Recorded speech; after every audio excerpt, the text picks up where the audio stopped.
ನಾವು ಬೆಳಗ್ಗೆ ಲಾಗಿನ್ ಆಗೋಣ ಅಂತ ಬಂದರೆ ಶಿಫ್ಟ್ ಕ್ಯಾನ್ಸಲ್ ಆಗಿತ್ತು. ಮತ್ತು ನಾವು ಶಿಫ್ಟ್ ಚೇಂಜ್ ಮಾಡ್ಕೋಬೇಕಂದ್ರೆ ಮ್ಯಾನೇಜರ್ ಬರಬೇಕು, ನಮ್ಗೆ ಆಕ್ಸೆಸ್ ಇರೋಲ್ಲ ಅದು ಶಿಫ್ಟ್ ಚೇಂಜ್ ಮಾಡ್ಕೊಳ್ಳೋದು. ಮ್ಯಾನೇಜರ್ 10 ಗಂಟೆಗೆ ಬಂದರು, 10ವರೆಗೆ ಚೇಂಜ್ ಮಾಡ್ಕೊಂಡಿದ್ದ ತಕ್ಷಣ ಲಾಗಿನ್ ಆದರೆ 16 ಬಂತು ಟೋಕನ್ನು.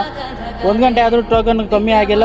ಸರಿ ಅಂದ್ಬಿಟ್ಟು ನಾವು ನಮ್ಮ ಫ್ರೆಂಡ್ ಇಬ್ಬರು ಹೋಗಿ ಅಲ್ಲಿ ಮುದ್ದೆ ಸಿಗುತ್ತೆ ಅಂತ ನಾವು ಅಲ್ಲಿ ಊಟ ಮಾಡಿಕೊಂಡು ಮತ್ತೆ ಬಂದು ಆಫೀಸಲ್ಲಿ ಕೂತ್ಕೊಂಡ್ವಿ. ಅವನು ಮೀಟಿಂಗ್ ಇತ್ತು. ಮೀಟಿಂಗ್ ಕಂಪ್ಲೀಟ್ ಆದಮೇಲೆ ಅವ್ನಿಗೆ ಕಂಪ್ನಿ ಓನರ್ ಫೋನ್ ಮಾಡಿ ಏನು ಮಾತಾಡ್ತಾಯಿದ್ರು. ಸರಿ ಅಂದ್ಬಿಟ್ಟು ನಾನು ಮ್ಯಾನೇಜರ್ ಹತ್ರ ಹೋಗಿ T1ಗೆ ಹಾಕ್ಸ್ಕೊಂಡೆ.